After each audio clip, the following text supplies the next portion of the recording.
Bom dia, começando mais uma semana aqui meio atrapalhado, chamando tudo de uma vez aqui na tela, mas vamos lá, segunda-feira, hoje 10 de agosto, estreando um novo horário aqui no Fórum Café, a partir das 9 horas, agora a gente vai fazer esse café um pouquinho mais tarde, com a pandemia, né? Então nós vamos colocar esse café um pouquinho mais tarde, dar um bom dia aqui para Milena Pinheiro, aqui de Vitória, Espírito Santo, também para o Lourenço José Romeiro Filho, de Goiânia, Goiás, Eliana Rimoli, que está sempre com a gente, ó, colocou para despertar aqui, hein? Tá certinha, viu, Eliana? E falou que gostou desse horário. A gente, na verdade, é uma observação que a gente já tem feito há algum tempo, né? Que a partir das 9 horas as pessoas vêm para cá e ficam assistindo até por volta das 10. Então a gente resolveu fazer essa modificação justamente para que as pessoas possam assistir e participar ao vivo, né? Beatriz Massoneto aqui também, bom dia, amigos da Fórum, também gostei do novo horário. O Neto, Resistência contra o Fascismo das Elites contra o Povo. Leoni Brito, bom dia, Fórum Café. Joaquim Marcos Fernando também, bom dia. Hoje a gente vai falar um pouquinho aí dessa marca, né, que atingiu esse fim de semana aí 101 mil mortes pelo coronavírus, né, 100 mil no sábado, e a gente vai ter como convidada aqui a deputada e pré-candidata a prefeita de Fortaleza, Luiziane Lins, também vai estar falando com a gente um pouco sobre isso. Mas primeiro eu vou dar bom dia para ela, que está lá de São Paulo, para falar com a gente. Bom dia, Cristina Cog. Muito bom dia, Plínio. Muito bom dia a todos que já estão com a gente nesse novo horário, nova semana, novo horário. E outras novidades aparecerão por aí, né? No Fórum Café. É um prazer estar dividindo isso com vocês. Vamos esperar que a semana... que, como a gente disse, o fim de semana a gente teve marcas muito tristes, né, Plínio? Justamente.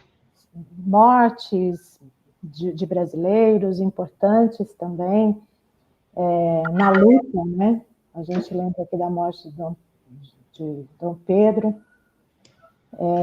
Nós tivemos acontecimentos muito tristes nesse final de semana e esperamos que a gente possa começar a semana aí com... Claro, informando todo mundo, atualizando todo mundo, mas de uma semana uma forma mais leve. Vamos ver, né, Plínio? Vamos acompanhar.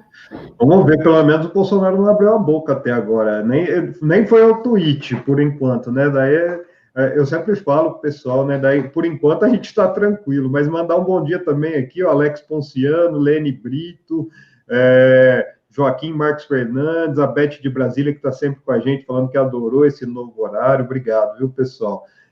A Lê Transgressiva aqui também, que está aqui no Twitter acompanhando a gente. Como eu falei, daqui a pouquinho a gente vai ter aqui a Luiziane Lins com a gente para comentar um pouco dessas notícias. Aproveitem, vamos dar likes, dedadas também. Vamos apoiar o jornalismo da Revista Fórum. Apoie, torne-se membro.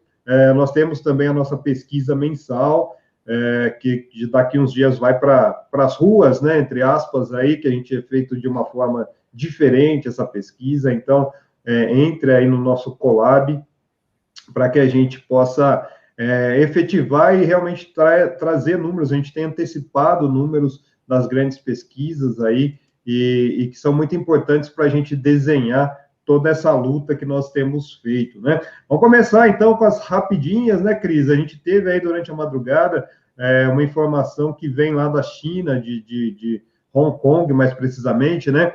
Que houve a apreensão, né? Uma operação de busca e apreensão contra o magnata da mídia lá. É tipo um Roberto Marinho de lá, chamado Jim Lai, em Hong Kong, né? E a detenção foi a pedido do governo chinês, com base numa recém-aprovada lei da segurança, né? O Jimmy Lai aí é dono das publicações Apple Daily e a revista Next Magazine, que ambas são críticas ao governo. Ele é um dos principais críticos do governo aí, e a lei de segurança, né, que foi recém-aprovada aí, em 2019, foi aprovada lá em Pequim, é considerado uma das respostas do governo às manifestações pró-democracia que ganharam força a partir do ano passado, né? A lei concede às autoridades o poder de reprimir situações de subversão, separatismo, terrorismo e conluio com forças estrangeiras. E foi justamente esse conluio com forças estrangeiras por esse motivo que foi preso aí o Jim Lai, né? E a gente já imagina aí, as informações ainda estão chegando, mas muito provavelmente tem a ver com a relação dos Estados Unidos nessa guerra que está havendo aí entre Estados Unidos, principalmente guerra de acusações, né, entre Estados Unidos e China, né, Cris? Mas chama atenção também o uso, né, da Lei de Segurança Nacional, que foi também uma coisa que já foi pensada aqui no Brasil por esse governo, né, usar dessa lei para no caso aqui do Brasil, para atacar as forças que, de certa forma, criticam aí ou ponderam algo em relação ao governo Bolsonaro, que eles discordam, né, Plínio? A gente tem uma outra informação aqui, o Siqueira Júnior, que é o apresentador, né, que a gente pode dizer que é aquele apresentador bolsonarista, ele foi condenado a pagar R$300 mil a Viviane Belleboni por crime de injúria e difamação.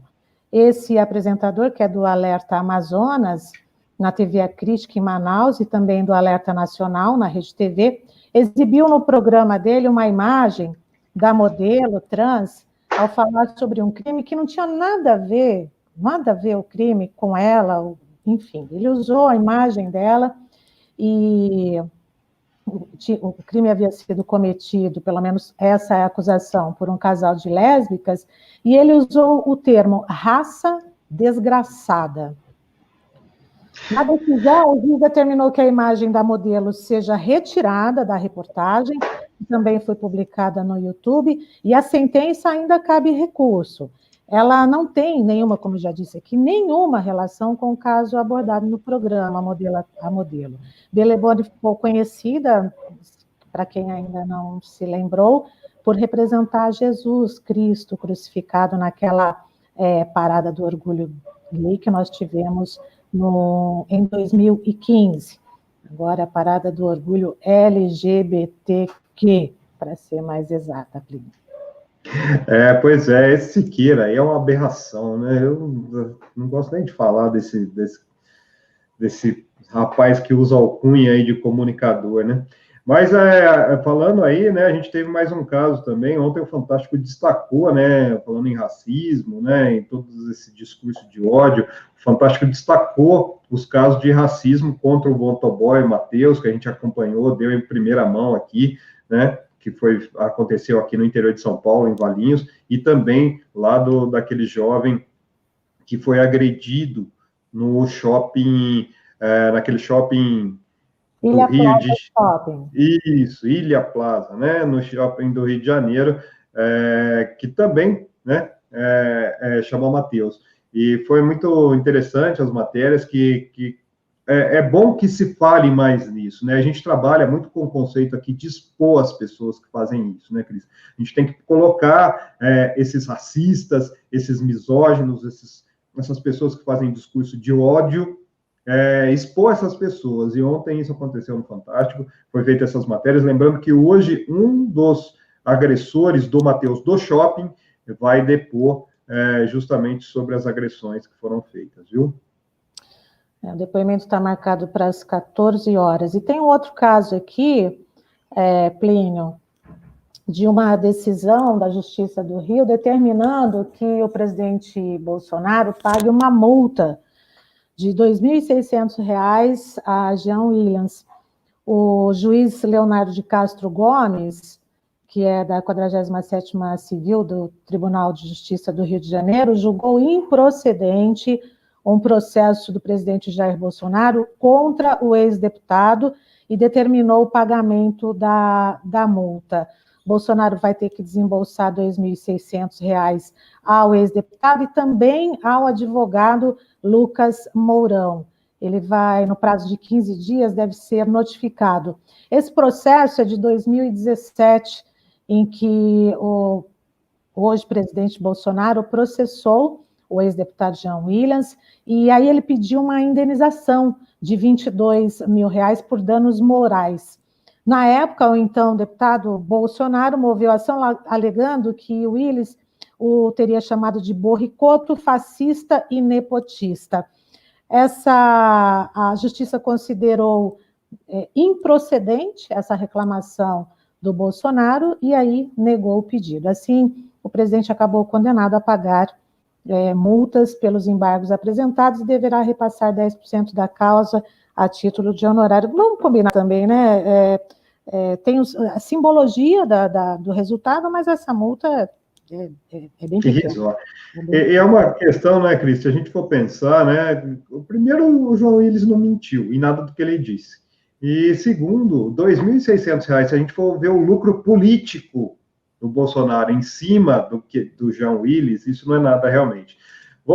Mais a última matéria aqui, antes da gente conversar com a deputada Luiziane Lins, a Força Aérea Brasileira manteve aí, vai realizar um treinamento com 700 militares na região metropolitana de Campo Grande. Campo Grande hoje que é um dos principais epicentros do coronavírus no Brasil, né? A capital aí concentra aproximadamente 40% dos 29 mil casos de Covid no estado. E a informação é que essa decisão das Forças Armadas, né, da Força Aérea, contraria as recomendações da Secretaria de Saúde do Mato Grosso do Sul, que defende restrições de atividades que não sejam essenciais. Então, são 700 militares que vão se deslocar até Campo Grande para fazer esse treinamento aí da aeronáutica, né? Convenhamos que é um treinamento que não tem necessidade de urgência nenhuma, e o que vai acontecer depois, esses militares vão voltar para suas bases. Muitos deles aí provavelmente podem levar esse vírus. Então, mais uma questão aí que a gente vê do coronavírus, a gente chegou aos 101 mil, inclusive eu vou já chamar aqui com a gente para começar esse papo, a deputada Luiziane Lins, que está com a gente aqui. Ontem houve um caso também em Fortaleza. Primeiro vou dar bom dia para a deputada Luiziane Lins, pré-candidata à Prefeitura de Fortaleza, né, para mais uma vez, né, tentar mais uma vez ocupar a Prefeitura de Fortaleza. E ontem, antes da gente começar o nosso papo, Luiziane, eu queria só mostrar um vídeo que ontem ocorreu lá em Fortaleza, né, na Praia de Iracema. Algumas pessoas ali fizeram uma aglomeração e como é que foi aí a reação da polícia ali. Vou colocar aqui rapidinho e a gente volta para já falar contigo, tá bom? Então, deixa eu só fazer aqui. Opa, o vídeo está aqui, vamos lá. É um vídeo aí sem áudio, né? Mas mostra um pouco do que foi feito e acaba sendo uma atitude aí da polícia um pouco bem ríspida em relação a essas pessoas. A gente sabe que tem um lado do aglomerar ou do não aglomerar, mas também o que a gente vê é que falta um pouco de orientação para essas pessoas. Mas, enfim, vamos dar um bom dia, então, aqui para a deputada Luiziane Lins.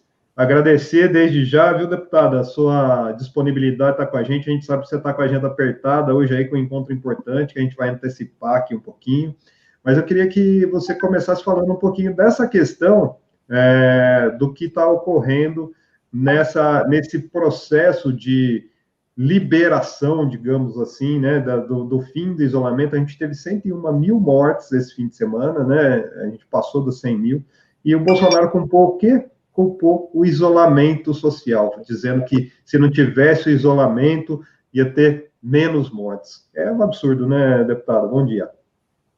Bom dia, Plínio. Bom dia, Cristina. Prazer estar aqui com vocês. Eu que agradeço o convite.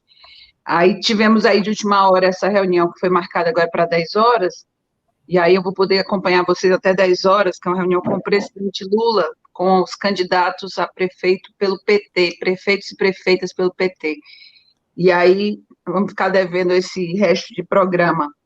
Mas assim, Plínio, eu estava ouvindo vocês comentando, primeiro assim, a gente vive aqui, nós temos uma tragédia, e nós temos um desgoverno trágico, porque eu acho que se somam aí, eu sempre digo o seguinte, que não foi o Bolsonaro que teve azar da pandemia acontecer durante o governo dele, foi os brasileiros tiveram azar de estarem sendo governados pelo Bolsonaro, porque desde o primeiro momento ele joga contra o Brasil. Desde o primeiro momento ele joga contra o povo brasileiro, ele descoordenou completamente uma linha central de atuação das secretarias de saúde dos estados, da Secretaria de Saúde dos municípios. Ele, no primeiro momento, o negacionismo, ou seja, aquela visão completamente obscurantista de negar a doença, de dizer que era uma gripezinha. Logo em seguida, ele entendeu, da cabeça dele, que não é muito boa, diga-se de passagem, do ponto de vista intelectual, a gente está vendo, ele entendeu que o remédio para prevenir, no primeiro momento era prevenir, era a cloroquina, ou a hidroxicloroquina, e, para além dos médicos, ele ficou insistindo nessa tese, porque tinha mandado o exército fabricar cloroquina. Os Estados Unidos, que é a grande referência dele, quando lá foi proibida a cloroquina, o Trump queria mandar para cá, ou se não mandou, ficou de mandar para cá, como se fosse, aí daqui a pouco ele faz não sei quantos exames da negativa, aí aparece com o exame positivo, e é com a cloroquina na mão, que parece que estava com um prêmio, uma coisa assim. É uma coisa absolutamente, na minha opinião, assim, é inacreditável o que nós estamos vivendo. E toda vez a gente não pode nem dizer que não tem como piorar, porque toda vida que a gente acha que não tem como piorar, piora. E aí, sobre essa questão de lá, eu acho assim, eu tenho críticas, sabe? Eu tenho algumas críticas à política de segurança pública, inclusive do PT não, de alguns governos do PT. Eu acho que, vocês sabem que eu estava reparando, prestando atenção num gráfico do portal que o G1 faz sobre essa questão das mortes violentas durante a pandemia. O Ceará era o primeiro lugar. O Ceará foi o estado com maior número de assassinatos violentos, e aí entram aí os homicídios, latrocínios e feminicídios, né? Então, o Ceará desponta, assim, numa proporção enorme em relação a São Paulo, por exemplo. É tipo assim, você tem uma ordem de 4,2 no Ceará e você tem 0,62 em São Paulo, mesmo com o tamanho de São Paulo, etc. e tal. E isso daí significa que não pode estar dando certo essa política pública, segurança pública, desse jeito, onde você teve, durante a pandemia, o estado mais violento em assassinatos, que foi o Ceará. Então, eu acho que, às vezes, e muitos desses assassinatos são feitos pela polícia. Olha, eu respeito a instituição policial, eu acho que é um papel, a chamada força do Estado, ela precisa ser bastante forte, coordenada, etc. e tal, mas não tem outra explicação. Violência gera violência. Isso aí é a coisa mais certa do mundo. Eu comandei a guarda municipal, não comandei polícia militar, né, quando eu fui prefeita por 2 mandatos, e uma coisa que é possível você entender e a gente apostar é que quanto mais você instrui, você instrumentaliza, conscientiza o agente, porque eles não são agentes de violência, eles são agentes da força do Estado. No caso, o Estado no sentido lato sensu, assim. Então, eles têm que estar preparados para conter a violência, e jamais para ser um agente da violência, partindo do princípio que violência gera violência. Então, assim, aquilo ali foi desnecessário. Talvez nada que um bom carro de som também não pudesse fazer a mesma coisa. Uhum. Entendeu? Um bom carro de som com a musiquinha alegre. Gente, o coronavírus ainda está por aqui, vamos dispersar, não pode, tá, uma cavalaria. Assim, tem coisas que são desnecessárias, na minha opinião. Então, eu coloco nessa conta, porque eu também não sei se vocês devem saber, Plínio e Cristina, é que o Ceará foi o terceiro estado, tem sido, né, o terceiro estado em mortalidade. Nós estamos perdendo cearenses, assim, na proporção do terceiro estado, nós só ficamos atrás de São Paulo e Rio de Janeiro. O terceiro estado é o Ceará, entendeu? Fortaleza, por exemplo, é trágica a situação em termos de mortalidade. Então, eu sei que, claro, que tudo isso exige que o poder público se faça presente, mas eu acho que existem formas de que isso possa acontecer de forma mais civilizada, porque de não ser civilizado, já basta o Bolsonaro, porque o Bolsonaro é anti-civilização total, né? de todas as formas. Estava vendo aqui a Cristina falando aí sobre as mortes, quer dizer, tudo que foi de ruim, eu chamo ele de antimessias, esse antimessias, Jair antimessias Bolsonaro, ele trouxe para o Brasil, inclusive, o que vocês falavam há pouco, a intolerância, né? Parece que um monte de criatura que vivia nos esgotos da civilização emergiram para a esfera pública junto com o Bolsonaro. Agora, nesse momento, que assim, tem gente que você chega na Câmara, você olha e diz, da onde é que essa pessoa saiu, pelo amor de Deus? Porque são arrogantes, preconceituosos, são racistas, ou seja, representam um Brasil que a gente já vinha superando. São LGBTfóbicos, misóginos, são ruins, são pessoas que têm, a gente pode dizer assim, tem uma índole ruim, ele não tá preocupado com o que o outro está pensando, não, eles são despreparados, assim, é uma coisa absolutamente absurda. Então, eu queria começar falando isso, porque eu acho que, para fechar, a gente pode dizer que o Bolsonaro, tudo que essa pandemia precisava, foi tudo que ele via no processo que ele, desde que ele assumiu, que ele vem destruindo. O Estado, no sentido de ser um Estado forte, né? Eles vêm a cada dia mais, você viu agora, qual foi o mercado que resolveu o problema da pandemia? Quem foi aí? Qual foi o Deus Mercado que entrou e colocou e disse que ia resolver assim um assado? Não, foi o Estado. Foi o Estado brasileiro, inclusive com as reservas deixadas de 380 bilhões de dólares que a presidente Dilma deixou. Eu tive uma entrevista com ela, e foi o que ela deixou, 380 bilhões de dólares de reserva cambial. Exatamente, que é essa poupança que o país tem para esse momento, né, de calamidade, um momento de catástrofe, de pandemia, seja o que for. A ciência e a pesquisa, ele vem dilapidando as bolsas relativas a CAPES, CNPq, ou seja, a ciência e a pesquisa, ele nega e ele quer destruir. E cada ministro da educação é pior do que o outro. Parece que também é outros que se superam no despreparo, né? Assim, o SUS, o Sistema Único de Saúde, vocês sabem que desde do Temer, desde o golpe que foi perpetrado contra a presidente Dilma, vocês sabem que eles aprovaram aquela chamada PEC da morte, né? Congelaram 20 anos, né? Os gastos em saúde e educação, ou seja, e vem dilapidando o SUS.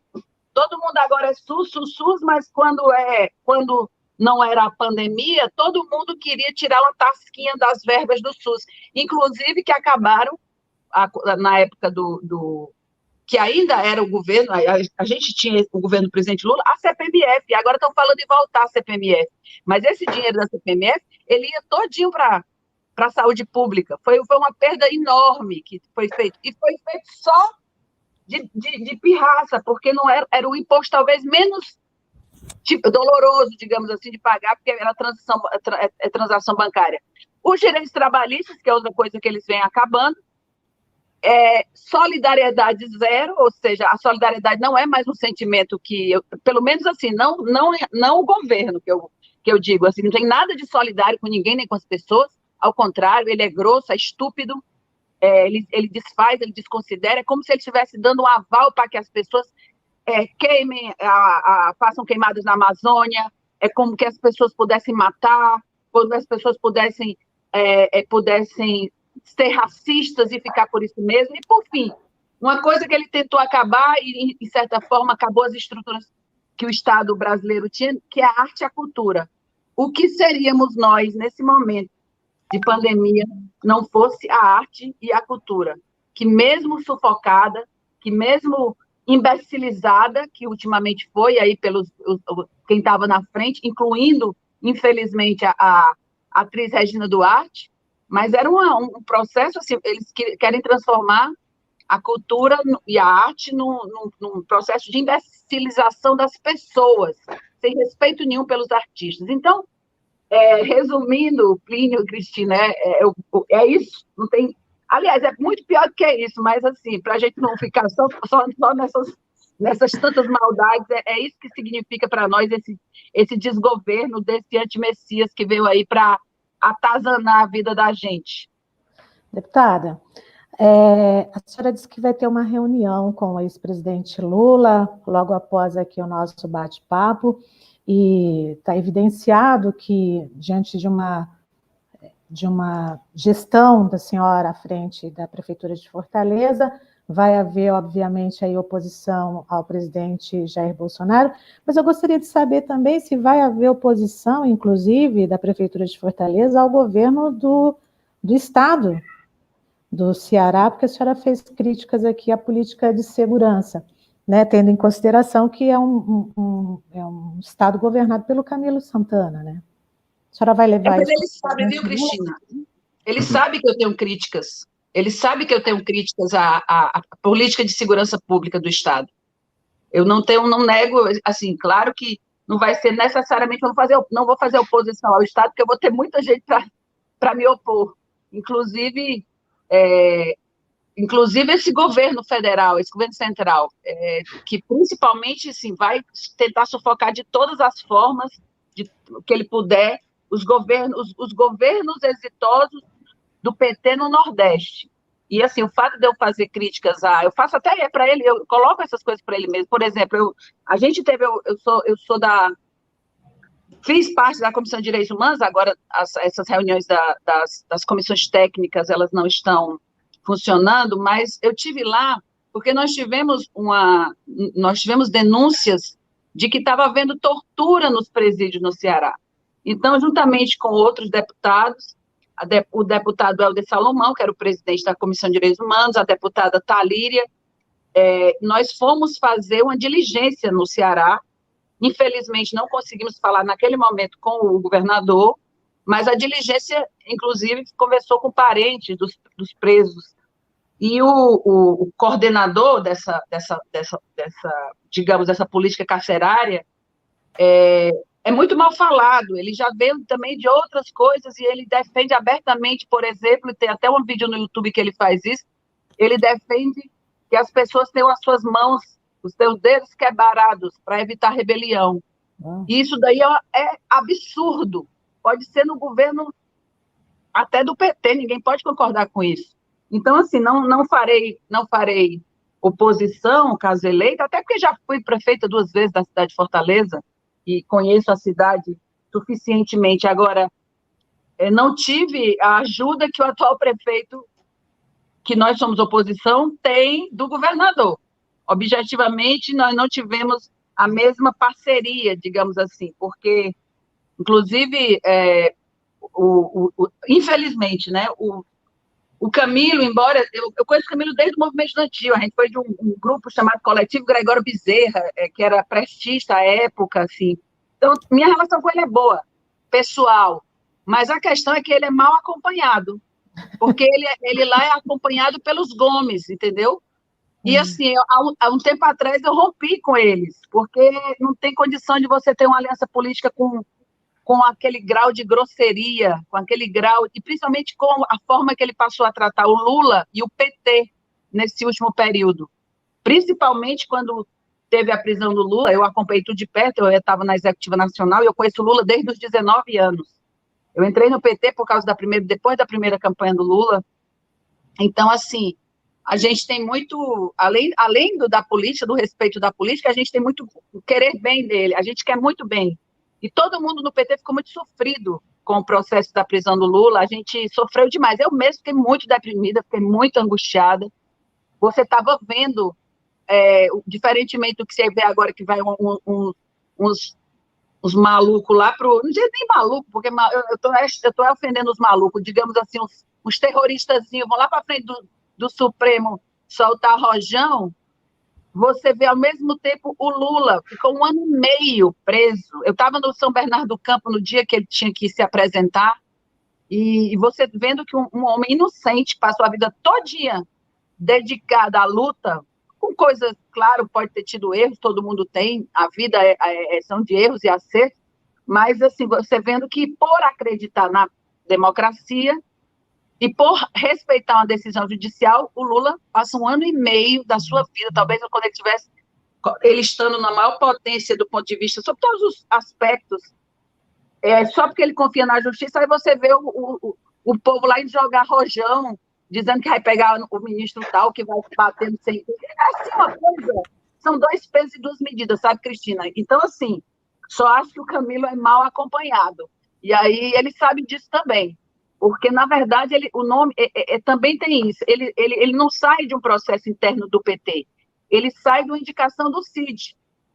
Ele era secretário do CID e sai com indicação para o governo do CID. Então, não foi uma discussão interna do PT. Então, a gente respeita, é um governador do PT, eu acho que tem tido também boas coisas que ele tem feito, mas os limites, tem limites como todo governo tem, e também ele é limitado também pelas amizades, entendeu? Porque ali... os Gomes, eles não têm respeito por ninguém, não.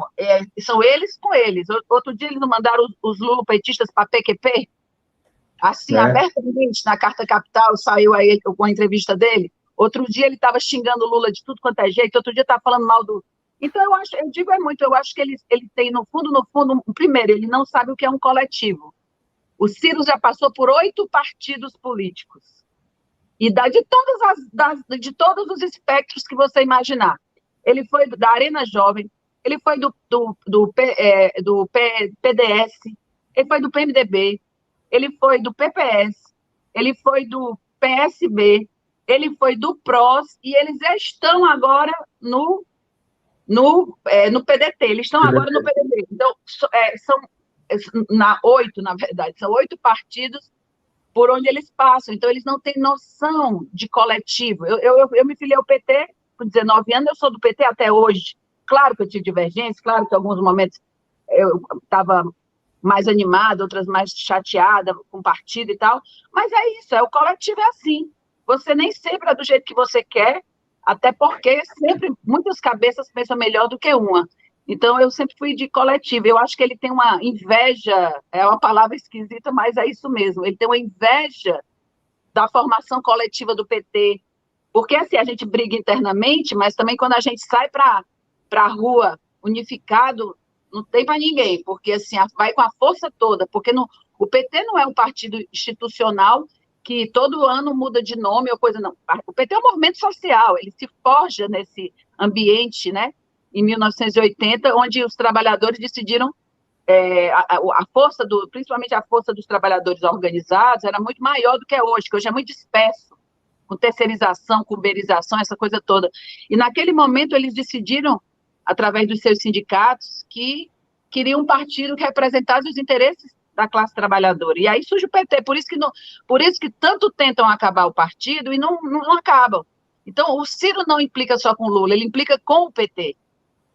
Porque ele acha que poderia haver um vácuo aí nesse momento de fragilização do Lula, um vácuo político que ele tenta ocupar, só que ele não vai ocupar nunca, porque o Ciro nunca foi de esquerda. Quem mora no Ceará sabe disso. Ele passa essa ideia para quem vem ver de fora, aqueles arrobos, aquelas frases prontas, doido para ser manchete. Mas o Ciro não tem. Pode ser progressista, tem uma coisa... E olhe lá, porque quando ele foi governador do estado, não foram essas coisas todas, não. Então, assim, não posso dizer, não considero o Ciro de esquerda. Ele está muito mais para uma centro-direita do que para uma esquerda. Então, por esse espaço... E até dentro do PT mesmo, viu, Cristina, Plínio, tinha gente que tinha ilusão com o Ciro. Tinha gente que achava que a gente poderia apostar no Ciro. Hoje eu acho que isso não existe mais. O Ciro ofendeu tanto os petistas e o presidente Lula, que hoje ele é persona non grata na executiva nacional do partido e na sua direção nacional. E se depender de mim, continuará sendo. Porque todas as vezes que ele falar mal do Lula e do PT, eu vou levar o caso para a executiva nacional, como venho fazendo. Luiziane, pegando o gancho nessa questão, né, a gente deu uma matéria tá na Fórum lá, agora de manhã, o Ernesto Araújo, né, ministro das Relações Exteriores, ele deu uma aula na quinta-feira, na Escola Superior de Guerra, e ele traça ali um cenário que a gente vê que é muito o pensamento do bolsonarismo baseado na doutrina do Olavo de Carvalho, né? Que ele coloca ali, ele faz uma dicotomia, traça uma dicotomia. Primeiro ele fala que ele não quer falar em esquerda e direita, mas acaba falando, lógico, né? Sobre o realismo né? Ele quer colocar uma máscara filosófica na questão aí, e fala que eles, né, são o realismo, e quem se opõe seria o nominalismo, né? E daí ele faz uma definição de democracia aqui, que eu acho bem interessante para a gente trazer para esse debate, que ele fala assim, ó, nessa coluna do realismo, nós temos a democracia condicionada, né?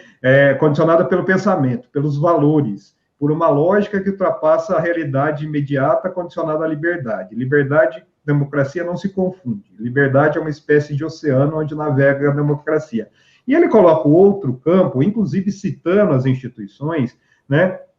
Que ele fala que nós temos a democracia simplesmente como um nome, simplesmente como uma palavra de ordem, um slogan, sem esse controle externo. A democracia como uma máscara de exercício do poder, e ele fala, inclusive, e nesse campo, muitas vezes, nós vemos, apesar dos discursos em favor da democracia, admiração pelo totalitarismo. A gente vê que existe uma inversão, né, ou pelo menos uma tentativa de inversão daquilo que eles fazem pelo discurso que eles pregam. E parece até que eles acreditam nisso, né? E daí, aproveitando esse gancho, né, como é que a gente está numa situação hoje, você vai ter daqui a pouco uma reunião com o presidente Lula, e acredito, ex-presidente Lula, e acredito que vai ser abordada essa estratégia, né, de enfrentamento eleitoral, que essas pessoas, eles se colocam como dono da verdade, inclusive nessa aula ele cita o conhecereis a verdade vos libertará, né, que eles colocam. E colocam como o campo oposto, que é o campo progressista, como se fosse um discurso totalitário. E como é que a gente faz o enfrentamento disso dentro de um campo progressista rachado, que em Fortaleza é um grande exemplo disso, né? E a gente vê claramente que esse racha aconteceu muito, se aprofundou muito, na verdade, com o que o Ciro Gomes fez em 2018, né?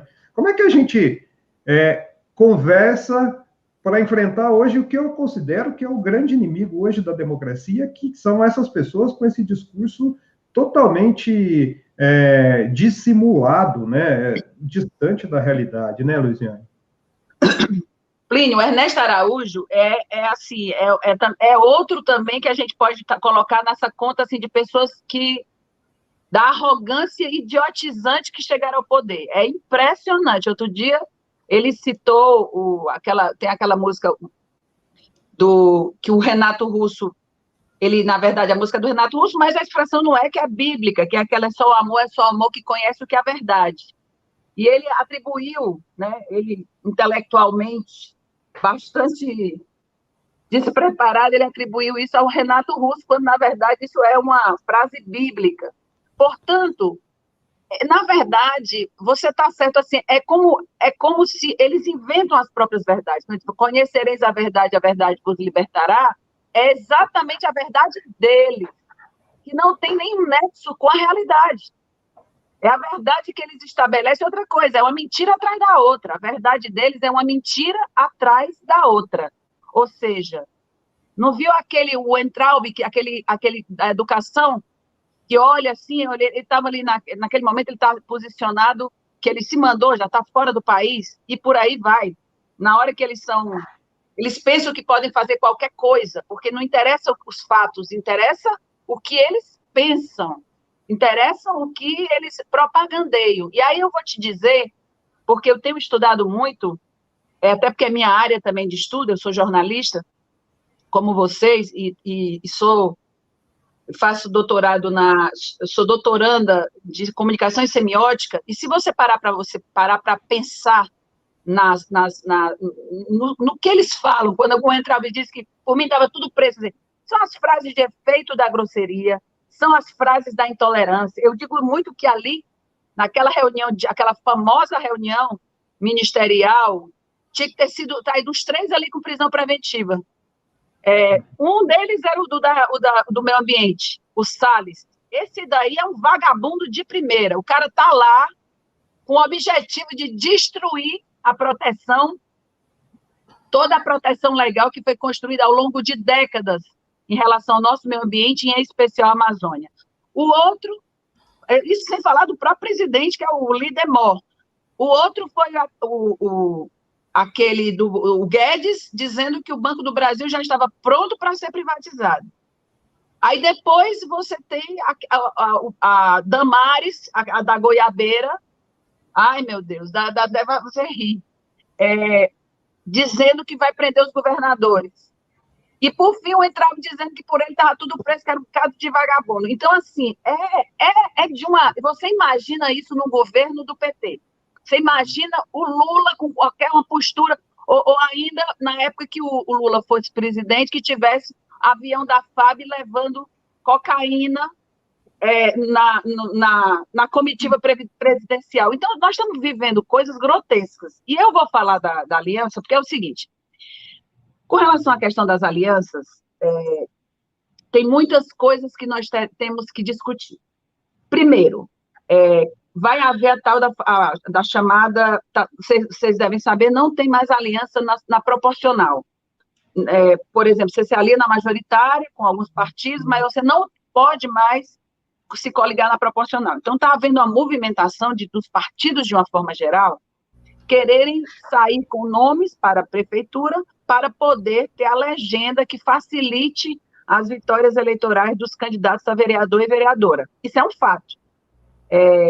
Porque, por exemplo, se alguém se coligar com o PT, lá em Fortaleza, para vereador, na majoritária, não vai, esses votos não vão, os votos da legenda, por exemplo, do PT, não vão valer para esses partidos, porque agora cada um sai só nas eleições proporcionais, tanto para vereadores como para deputados estaduais e federais. Então, daqui para frente vai ser assim. Depois tem a questão da cláusula de barreira, que é o número de deputados que você precisa ter para você se manter enquanto partido político, né? Porque todo ano aparece um partido político novo. Parece que só quem não conseguiu fazer um partido político foi o próprio presidente, né, que apresentou 11 mil e poucas assinaturas, só foram validadas pelo TSE 3 mil e poucas, ele precisava de mais de 400 mil. Mas partido a toda hora você está vendo, ou quando eles não se renomeiam, assim, mudam o nome, ou então estão criando novos partidos. Então tem uma série de coisas, e lá, a dificuldade da aliança lá, e a gente tem conversado sobre isso, nós estamos conversando. Agora, o PT não abre mão da cabeça de chapa. Se quiserem se apoiar o nome do PT, agora sim, nós não vamos aceitar não sermos protagonistas nesse processo, porque significa uma subordinação, mais uma vez, aos interesses da oligarquia Ferreira Gomes no Ceará. Então, assim, quer conversar, o PT não vai abrir mão de ter candidaturas, até porque o PT precisa também se defender, sabe, Plínio e Cristina? Foram muitos ataques. Nós, desde 2005, nós sofremos ataques sistemáticos, né, do status quo, da grande imprensa. O próprio Lula sofreu muito processo de perseguição, que agora eu acho que uma luta central para os progressistas, digamos assim, é a anulação da condenação do Lula, por tudo o que nós sabemos hoje, por tudo que o Moro representou, por tudo que o Moro... os crimes que ele praticou na investigação que ele fez. Então, qual é a dificuldade da aliança lá? Especificamente com o PDT, porque os Ferreira Gomes estão no PDT. Mas entenda, no ano 2018 eles estavam... 2018 estavam no PDT, mas assim, na eleição anterior, 2016, eles estavam no PROS. E hoje quem está no PROS é o Wagner, que é o capitão lá que está também na frente das pesquisas, que é a oposição a eles. Ou seja, é uma dança de partidos tão grande que, então, por acaso, nós estamos considerando o PDT lá, aliás, consideramos o PDT nacionalmente, ele é aliado, nós tentamos fazer alianças políticas, mas eles são divididos, tanto o PDT hoje como o PSB. Existem pessoas de esquerda, assim, justiça seja feita, mas os únicos partidos que votaram inteiros contra o impeachment da presidente Dilma foi o PT, o PCdoB e o PSOL. O PSB e o PDT, eles tiveram divisões internas e se dividiram. Então, assim, eu não posso... as alianças, elas vão ter que também... Elas vão ter que contemplar um pouco as realidades locais, infelizmente, porque talvez fosse todo mundo em grandes frentes bolsonaristas, anti-bolsonaristas, que a gente teria que estar construindo em todo canto. Eu acho que, assim, mas também acho que existe uma tentativa também de alguns setores de isolar o PT, isso é real, né? Eu acho que existe essa questão que pesa, e acho que a gente vai ter que tocar com o que a gente com o que a gente tem, né? Que é a força do povo, que é o povo torcendo, se o povo entender tudo que está acontecendo, é porque você sabe que essas mentiras que vocês falavam há pouco, e da matéria da Fórum, eu vi aqui, o Ernesto Adaújo diz que a nossa democracia é a máscara do totalitarismo. Olha, quem é que não viu aí? Quem defende a ditadura, quem defende a tortura, quem despreza as mulheres, quem despreza os negros? A gente viu isso na campanha presidencial. E o que é? Então, essas verdades, quando ele diz a verdade, é a verdade deles, que ela pode ser inventada também. Olha, para que uma pessoa mais esdrúxula do que não sei se vocês têm uma gravação que o Olavo de Carvalho detona o Bolsonaro, detona todo mundo, que ninguém não estão ajudando ele, esculhamba, como diz a gente lá no Ceará, o Bolsonaro, e assim, e diz coisas que o terraplanismo tem coisa mais assim, uma grotesca do que a gente voltar a achar que a Terra pode ser plana. Eu digo assim, às vezes devia ser era mesmo para poder ver se a gente empurrava eles para o canto, para ver se caía. Já que é plana, uma hora vai acabar. Deputada, pois não.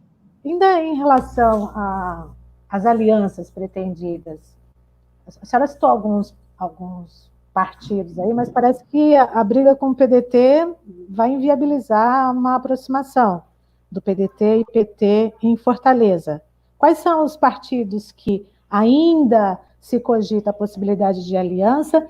E mais, o Ciro, ele manifestou apoio para o Eumano, né? O Eumano de Freitas, que, aliás, tinha sido indicado e apoiado pela senhora nas outras eleições.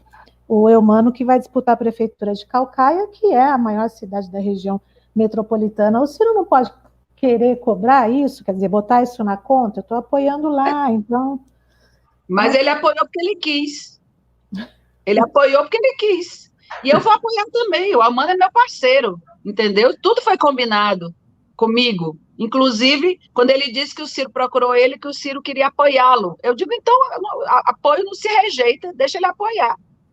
Deixa ele apoiar, assim, mas o problema lá, Cristiano, não foi para fazer um gesto conosco em Fortaleza, é porque o Ciro briga com um ex-governador, aliás, desculpe, o ex-vice-governador, que foi vice-governador do irmão dele, chama Domingos Filho, e o prefeito de Caucaia é ligado ao Domingos Filho, então o Ciro, para poder, aí o Cid apoia o candidato a prefeito do Domingos Filho, por um acordo com Fortaleza, mas o Ciro apoia o Eumano contra o candidato Domingos Filho. Vocês terem uma ideia do que o Ciro fez com o Domingos Filho?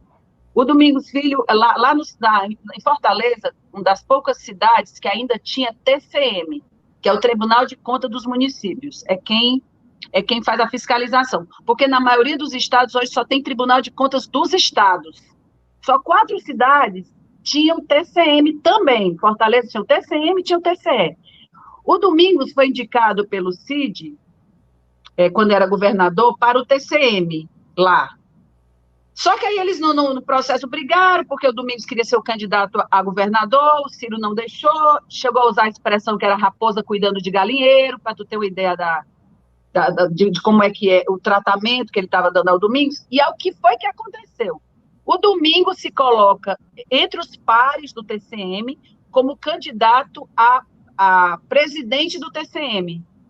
E o outro que disputava com ele era um advogado chamado Hélio Parente, que era o candidato do Ciro.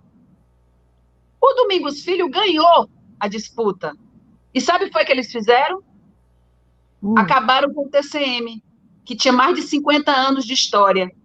Tinha mais de 50 anos, tiveram que pegar os funcionários, botar tudo para o TCE, acabaram na Assembleia Legislativa, porque o TCM é uma estrutura do Estado que pode ser acabada através da Assembleia Legislativa. Então, eles acabaram o TCM, porque o Domingos Filho ganhou Então, assim, tipo assim, é nesse nível. Por isso que eu estou dizendo assim, se eu tiver de não ser candidata, vai ser para eles apoiarem um candidato do PT em Fortaleza. Não tem outra possibilidade. Se não, serei eu a candidata.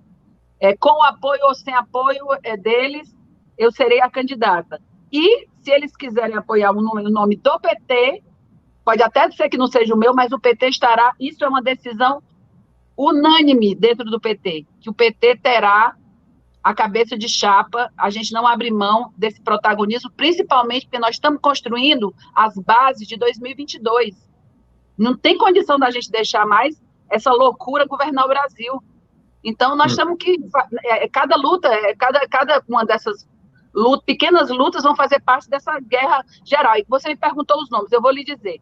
A gente já tem conversado, nada definitivo e tudo, mas nós temos conversado com o PCdoB, nós temos conversado com o PCB, nós temos conversado com setores do PSOL. O PSOL é muito dividido em Fortaleza, são muitos grupos, mas nós já começamos a conversar com eles. Todo mundo já lançou candidato, o PCdoB já lançou candidato, o PSOL já lançou, mas assim, estamos fazendo essa tratativa. Aí nós temos a Unidade Popular, que é um partido novo, que nós vamos conversar com eles ainda. Nós temos a própria Rede Sustentabilidade, que ainda dá para você dialogar, tem um perfil progressista no Ceará. Nós temos o próprio Partido Verde, também, que está no espectro, digamos assim, dessa conversa, e com o próprio PSB, que historicamente foi nosso aliado, embora o pai do Camilo e mais outras pessoas ligadas ao Camilo estão também no PSB. Mas vamos conversar com todos esses partidos, e eu insisto, o PDT é nosso aliado nacional estratégico. O que nos impede é que nós não queremos apoiar um candidato do PDT para a Prefeitura de Fortaleza. E eles ficam revezando, aí daqui a pouco o Estado, o governo do Estado, ou seja, eles querem comandar todas as instituições. O presidente da Assembleia, quem indicou foi o Ciro, era o que ele queria indicar para prefeito. O presidente da Câmara é também do Ciro. O prefeito que disputou com o Elmano lá atrás ganhou por 3%, porque eles fizeram a maior corrupção eleitoral já praticada em Fortaleza, porque Fortaleza é uma cidade rebelde. Nunca ninguém viu aquilo. Nunca nós vimos tanta compra de voto na nossa cara. Eu era prefeita à época, o Elmano passou para o segundo turno em primeiro lugar em relação ao candidato deles, do governo, que é o atual prefeito, passou em primeiro lugar, mas, assim, todas as pesquisas o Elmano ganhava, mas eles entraram, o Ciro mandou um recado para mim, diga ela que eu vou ganhar de qualquer jeito, só que ganhar de qualquer jeito eu não sabia o que era ganhar de qualquer jeito, mas quando nós vimos ali o que foi de compra de voto, de distribuição de blusa, de camisa, eu entrei para votar, isso é uma coisa que nunca me esqueci, eu era a maior autoridade da cidade, eu era prefeita, o Elmano, possivelmente o futuro prefeito, porque estava na frente.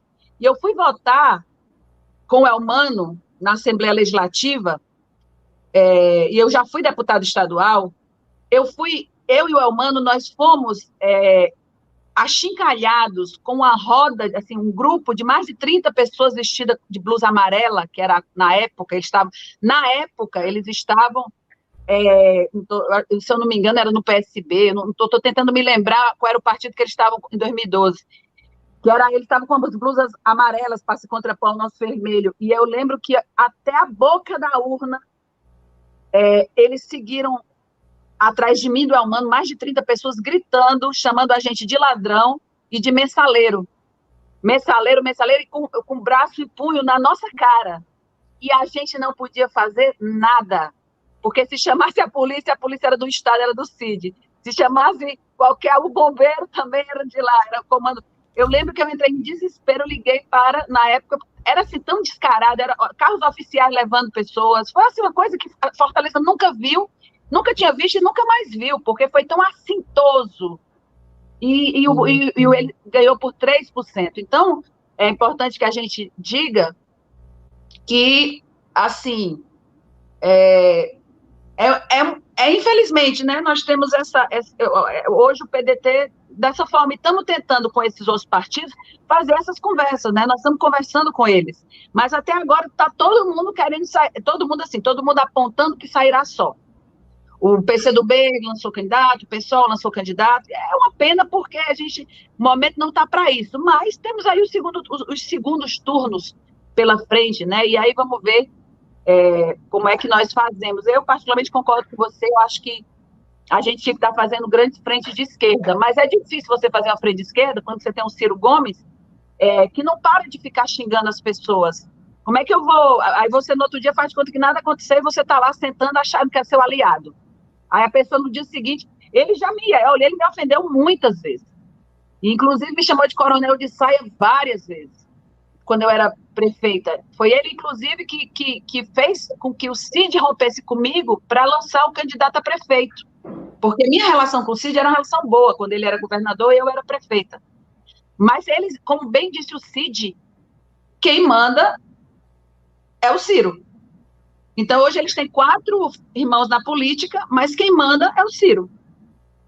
Ô, deputada, a gente está caminhando para o final aqui já, né? Até porque você precisa entrar na reunião aí com o Lula, e a gente precisa encerrar também. Para as suas considerações finais, a gente teve aí esse fim de semana esse convite que foi feito pelo Bolsonaro para o Temer, né? Como representante lá no Líbano, apesar dele não poder sair do país por questões judiciais. Isso mostra, já com as suas despedidas aí, mas isso mostra que realmente foi o golpe, foi um grande acordo com STF, com o Supremo, com tudo, como disse o Jucá, né, que agora parece que eles estão rearranjando aí pelo jeito, né, Luciane? É porque o Bolsonaro, o Plínio, ele passa para a opinião, ele quis se vender para a opinião pública como se ele fosse uma grande novidade na política.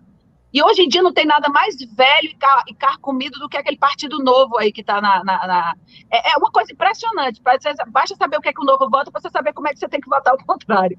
Assim, não tem nada de novo. Então, assim, e no momento em que ele quis passar isso, eu acho que o Bolsonaro é resultado de uma série de coisas, inclusive do impeachment, inclusive das redes sociais bolsonaristas, que elas se constroem. Outro dia eu quero ter a oportunidade de conversar isso aqui com vocês. Elas se constroem desde 2012, elas foram se infiltrando em alguns setores da sociedade, é fruto da prisão do Lula, da desesperança das pessoas. Eu não tenho nenhuma dúvida que uma boa base de voto do Bolsonaro veio de quem votava no Lula. As pessoas estavam inquietas, as pessoas estavam chateadas, estavam com a moral baixa, constrangidas, porque vivemos isso, né? A grande imprensa, assim, uma grande parte da grande imprensa era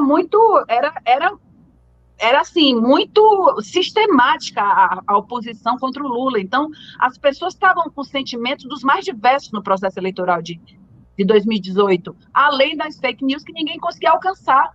Porque em países, por exemplo, em desenvolvimento, como chamam o Brasil, esses países, a forma do ataque do imperialismo foi muito através das redes, em particular do WhatsApp. Por quê? Porque as pessoas têm dificuldade de pagar a conta de telefone. E o WhatsApp consegue que você se comunique, se você estiver numa rede Wi-Fi, você consiga passar mensagens. Você se comunica com outras pessoas da sua família, do grupo da igreja, né? E assim, por exemplo, lá já no Brexit, nos Estados Unidos, já foi o Facebook, né, que influenciou diretamente no processo eleitoral. Na Bolívia, nós tivemos aí com a história do Evo Morales, 62 mil perfis falsos do Twitter no período pré-golpe. Então, assim, ele é fruto de tudo isso. E eu acho que estão se rearranjando, é a volta dos que não foram. Na verdade, eles nunca saíram de cena. Então, eles apenas estão acomodando uns aos outros, porque o Bolsonaro, que queria dizer para todo mundo que ele era um solitário na política e que ele só tinha o povo do lado dele, na verdade, ele nunca saiu do Centrão. Ele sempre votou junto com o Centrão. E agora ele está fazendo tudo que o Centrão quer, inclusive pegando um líder aí, que é o Temer, que foi um dos responsáveis também pelo impeachment da presidente Dilma. Então é isso, eu quero agradecer também a vocês aí, o convite, muito honrada. Mas conta pra gente qual que vai ser o tema da reunião com o ex-presidente Lula, o que vocês vão tratar? Dá esse spoiler aí, deputado. Ele chamou essa reunião, assim, de sexta-feira para cá. Foi assim, ele quer conversar com os candidatos que já estão definidos pelo PT, que irão disputar as eleições de 2020. Aí eu vou ter que dar esses para vocês, porque assim, realmente eu não tenho spoiler. A conversa vai ser do presidente com os candidatos, né? O que ele vai dizer, eu conto para vocês depois.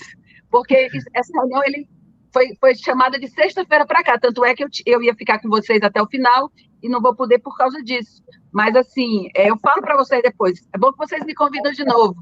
Eu tenho muita admiração pelo trabalho, viu, de vocês, quero dizer isso.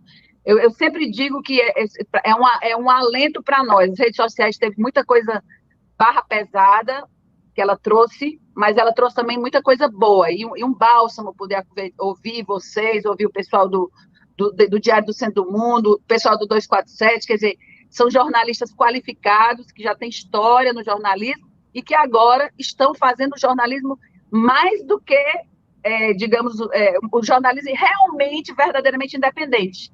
Porque a gente sabe que mesmo quando a gente é jornalista, e eu falo isso para meus alunos, a gente é jornalista nessas empresas, principalmente nessas empresas grandes, né, que tem rádio, jornal, TV, não sei de quê, a gente tem que se submeter a linhas editoriais que nem sempre a gente concorda, mas fazer um bom combate, um jornalismo livre, sincero, verdadeiro, eu acho que isso é muito importante. Então, parabéns pelo trabalho de vocês. Eu estou sempre acompanhando o que eu posso, me informo através antes de ir para a grande imprensa, eu vou primeiro para essas redes sociais alternativas, que têm sido muito importantes para a nossa democracia, viu? Parabéns para vocês dois.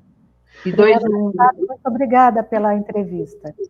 Obrigado, deputada. Obrigado, Cristina Costa. Vou agradecer ao Benito também, depois vou ficar em contato com ele, viu, deputado? Para saber o que o Lula falou para vocês. Agradeço, a gente vai encerrando aqui o Fórum Café também. Às 11h30 tem Renato Rovai e Adri de Lourenço no Fórum 11h30. Também tem a Sinara Menezes no Fórum à noite, no Jornal da Fórum, e amanhã a gente está de volta a partir das 9h. Um beijo no coração. Obrigado, deputada. Obrigado, beijo grande. Tchau, boa sorte para nós. Para nós.